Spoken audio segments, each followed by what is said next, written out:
Bonjour mes chéris. Alors, une sœur a besoin de vos conseils, s'il vous plaît. Elle a rencontré un monsieur, ça fait maintenant 2 ans. Ça fait 2 ans qu'elle est en contact avec le monsieur, que tout se passe bien.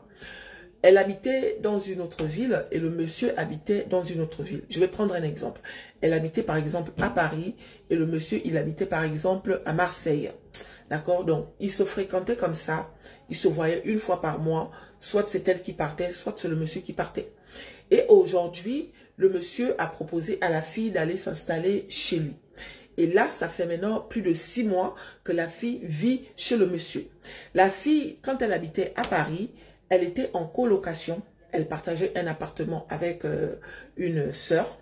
Et à côté de ça, elle travaillait le genre de boulot où on t'appelle seulement en remplacement. Elle partait que pour des remplacements. Donc, elle n'avait pas un CDI, elle n'avait pas un boulot très fixe en fait. Elle n'avait pas un boulot très stable en fait. Donc, c'est ça. Et c'est pour ça que quand le monsieur a proposé à la sœur d'aller s'installer avec lui, elle n'a pas hésité parce qu'elle n'avait pas d'attache en tant que telle là où elle était. Elle a libéré la colocation, le travail là où elle travaillait, puisqu'elle n'était pas embauchée, elle est partie comme ça sans réfléchir. Mais le problème, c'est qu'aujourd'hui, ça fait 6 mois qu'elle habite avec le gars, mais ça ne va pas en fait. Parce que le gars, il a complètement changé. Déjà, les premiers mois, c'était bien, mais à partir du 3e mois, il commençait à devenir bizarre.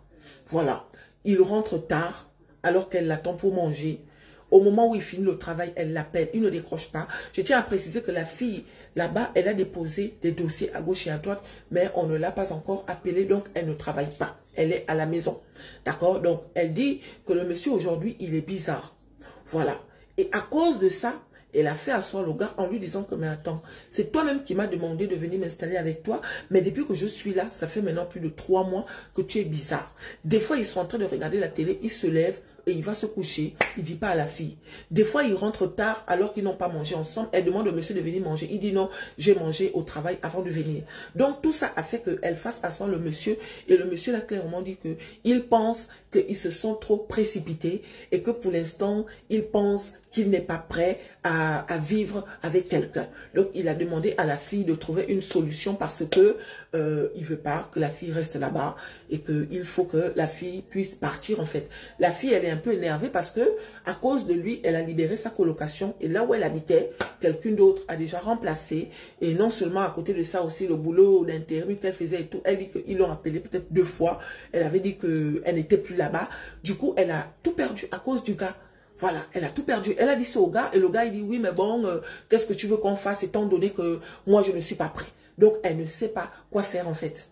Elle a reproché au gars, elle dit que moi je me suis énervée, j'ai parlé au gars, genre mais attends, tu crois que je suis un objet ou quoi? C'est toi-même qui m'as demandé de venir, je suis venue et tout, nanani, nanana. Est-ce que c'est pas mieux qu'on discute et tout, patati patata? Le gars a dit non, il est convaincu que pour l'instant il n'est pas prêt à vivre avec quelqu'un. Donc il veut qu'elle parte en fait. Donc, elle a besoin de vos conseils, s'il vous plaît. Elle regarde mes vidéos, elle est dans tous mes réseaux. Elle va prendre le soin de lire tous vos commentaires. Donc, voilà, mes chéris.